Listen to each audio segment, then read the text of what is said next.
Yeah, this is actually my fourth time here. My second time with my own band, but my fourth time here.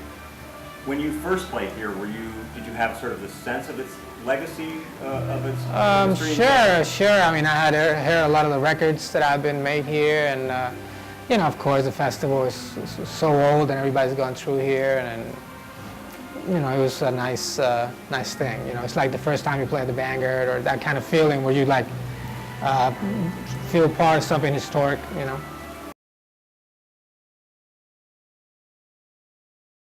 For the performance right now, yes, we're actually, this is sort of the premiere performance of a recording we did a little while ago. It's called Alma Adentro. It's basically a tribute to the Puerto Rican songbook. I took a lot of older songs from the 1920s and 30s, kind of like the equivalent of the Great American Songbook. You know, all these composers that I focus on are the equivalent of the Cole Porters and Gershwins and all those great people, and I arranged their music, and then a friend of mine, great musician, his name is Guillermo Klein, he orchestrated it for a 10-piece woodwind ensemble, which is what we're doing here. We actually have the full ensemble here, and it's one of the few opportunities we're going to have to get to do that, so I'm very excited, you know.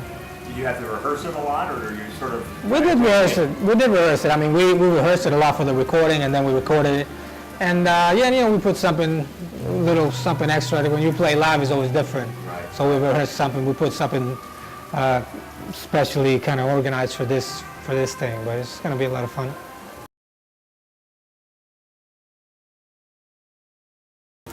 Not really. No, I mean, it's the same. I don't approach it differently. It just feels different. It feels different just because.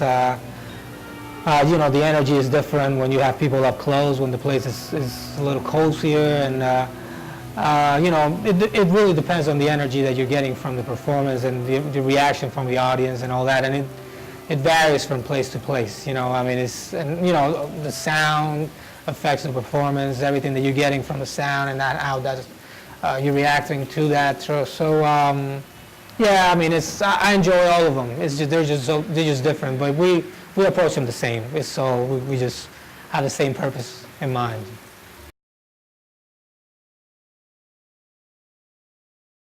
I started in music kind of early, at around 11 in Puerto Rico. I went to a performing arts high school, well, middle school and high school there. That's kind of specialized in music, but it was all classical training. So I went there for 6 years, and then at the end of that, my period there, I started getting interested in jazz a bit.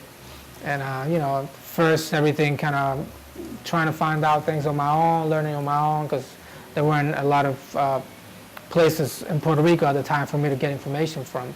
But then eventually I managed to find my way to Berklee School of Music, Berklee College of Music. And I got a degree there, and then eventually got a master's from Manhattan School of Music in New York, and then I stayed there.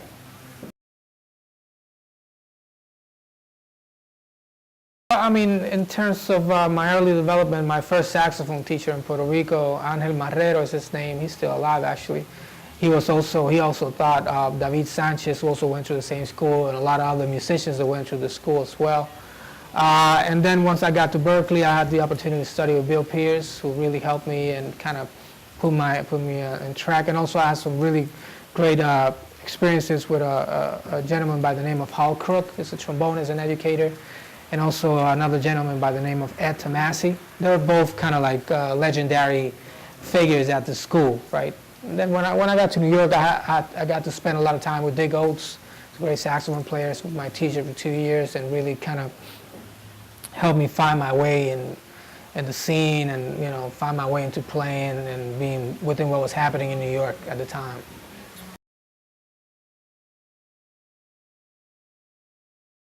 That I bought, wow. Well, maybe my mom probably bought it for me. It was probably probably some Charlie Parker compilation or something like that on tape, like a Verve compilation on tape.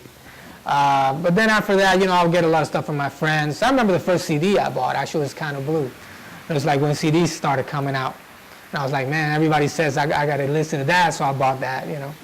But you know, I think from early on, the stuff that caught my eye was was, you know, Charlie Parker, Miles Davis, you know, those kind of players they made a really strong impact on me. They actually, that's what kind of pushed me to try to become a musician, you know, finding jazz through them, you know, because before I was doing music, but I wasn't really doing it seriously, you know.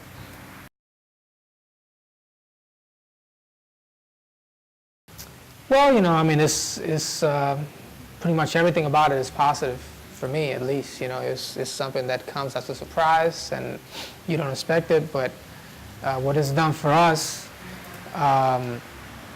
apart from providing a certain amount of, you know, financial freedom and opening a lot of doors that wouldn't have been open for us if that wouldn't have happened. I think in terms of me, it's given me a lot of freedom with my time.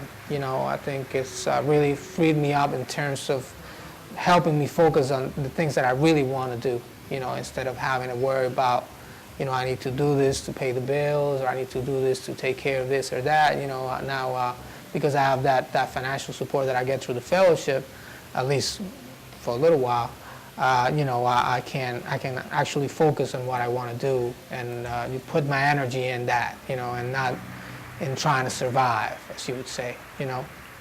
So that's kind of been the main, kind of like the main effect in my life.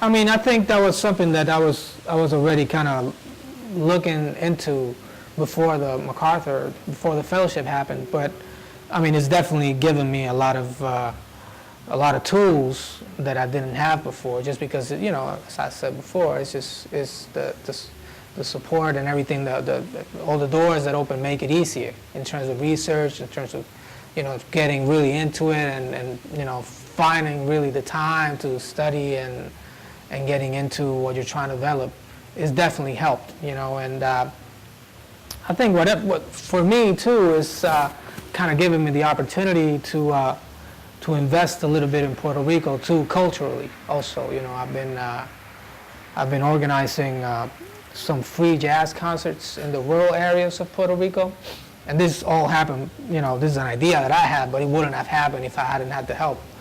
So what we've been doing is having a concert every 4 months in a different town in the mountains, you know, where people usually don't get not only jazz, but don't get a lot of cultural activity of any kind, right? So we've been bringing this free jazz concerts, you know, kind of tied to an educational event where we talk about what improvisation is, what jazz is. We have kids to come up and play with us, and I've been getting some great musicians to come down, you know, a lot of them who are here today, and that's been, you know, that's kind of something that you can kind of point your finger, like I can point my finger and say, okay, I'm using it like concretely to do this, right? I mean, it's like something that it doesn't really benefit me directly, but I'm using it to benefit others, and to kind of, you know, I see it more like a cultural investment into trying to bring this music to people who probably never heard about it before, but also just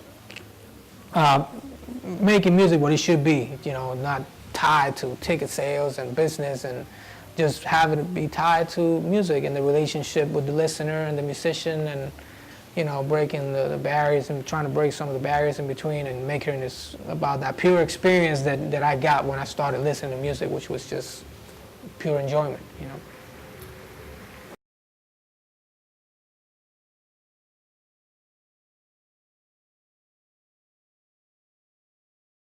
Hi, I'm Miguel Zenon. Please stick around for more interviews at JazzTimes.com.